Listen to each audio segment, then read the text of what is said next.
उपन्यास सम्राट प्रेमचंद द्वारा लिखी गई इस कहानी में एक हाथी की भावनाओं का अत्यंत सशक्त शब्दों में वर्णन किया गया है।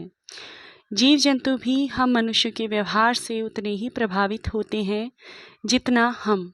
अपने बुरे कर्म की सज़ा उस हाथी को कैसे भुगतनी पड़ी, इसका वर्णन प्रस्तुत कहानी में अत्यंत मार्मिक शब्दों में किया गया है। कहानी मोती राजा साहब की खास सवारी का हाथी। यूँ तो वह बहुत सीधा और समझदार था, पर कभी कभी उसका मिजाज गर्म हो जाता था और वह आपे में न रहता था। इस हालत में उसे किसी बात की सुध न रहती थी। महावत का दबाव भी न मानता था। एक बार इसी पागलपन में उसने अपने महावत को मार डाला। राजा साहब ने यह खबर सुनी तो उन्हें बहुत क्रोध आया। मोती की पदवी छिन गई। राजा साहब की सवारी से निकाल दिया गया।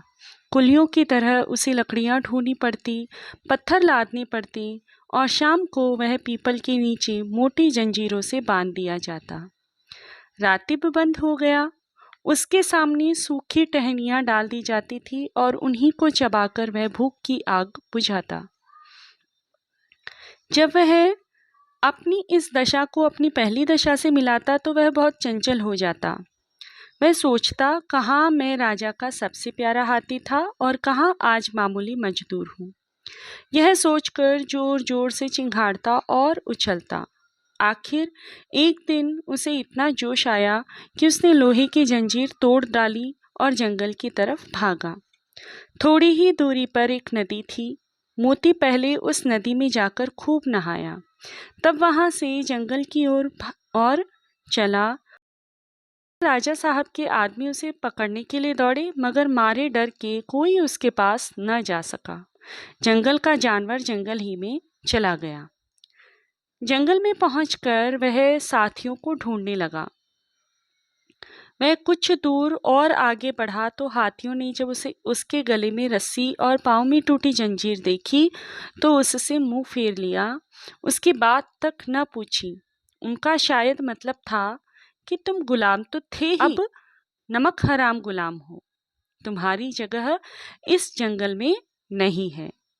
जब तक वे आंखों से ओझल न हो गए, मोती वहीं खड़ा ताकता रहा।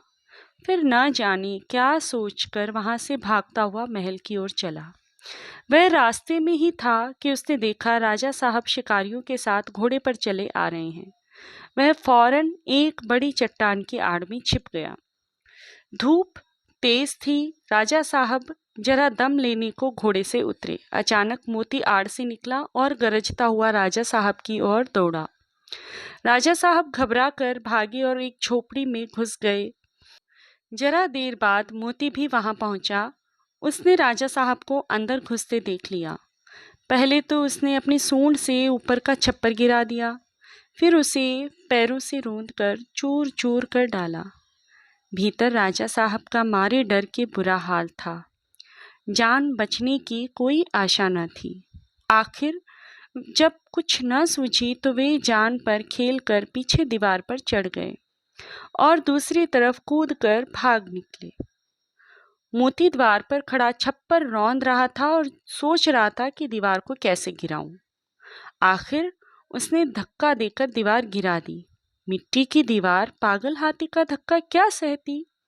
मगर जब राजा साहब भीतर न मिले तो उसने बाकी दीवारें भी गिरा दी और जंगल की तरफ चला गया। घर लौटकर राजा साहब ने ढिंडोरा पिटवा दिया कि जो आदमी मोती को जिंदा पकड़कर लाएगा उसे 1000 रुपया इनाम दिया जाएगा। कई आदमी इनाम के लालच से उसे पकड़ने के लिए जंगल में गए, मगर उनमें से एक भी न लौटा। मोती के महावत का लड़का था। उसका नाम था मुरली। अभी वह कुल 8-9 वर्ष का था, इसलिए राजा साहब दया करके उसे और उसकी माँ को खाने पहनने के लिए कुछ खर्च दिया करते थे। मुरली था तो बालक, पर हिम्मत का धनी था। कमर बांधकर मोती को पकड़ने के लिए तैयार हो गया। उसकी माँ ने उसे बहुत समझाया, लोगों ने भी मना किया, मगर उसने किसी की एक न सुनी और जंगल की ओर चला गया। जंगल में गौर से इधर उधर देखने लगा। आखिर उसने देखा कि मोती सिर झुकाए उसी पेड़ की ओर चला आ रहा है। उसकी चाल से ऐसे मालूम होता था कि उसका मिजाज ठंडा हो गया है। ज्यों ही मोती उस पेड़ के नीचे आया, उसने पेड़ के ऊपर से पुकारा, मोती। मोती इस आवाज को पहचानता था। वह वहीं रुक गया और सिर उठाकर ऊपर की ओर देखने लगा। मुरली को देखकर पहचान गया। यह वही मुरली था जिसे वह अपनी सूंड से उठाकर अपने मस्तक पर बिठा लेता था। मैंने ही उसके बापू को मार डाला है, यह सोचकर उसे बालक पर दया आई और खुश होकर वह अपनी सूंड हिलाने लगा। मुरली उसके मन का भाव पहचान गया था।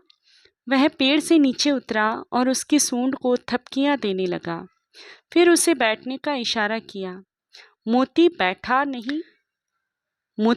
नहीं। मुरली को अपनी सूंड से उठाकर पहले ही की तरह अपने मस्तक पर बिठा लिया और राजमहल की ओर चल दिया।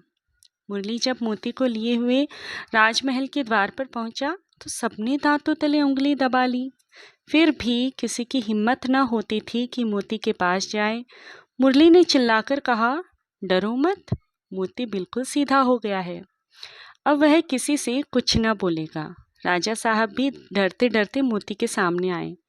उन्हें कितना अचंभा हुआ कि वही पागल मोती अब गाय की तरह सीधा हो गया है। उन्होंने मुरली को 1000 रुपये इनाम तो दिए ही, उसे अपना खास महावत भी बना लिया और मोती फिर राजा साहब का सबसे प्यारा हाथी बन गया। मुंशी प्रेमचंद।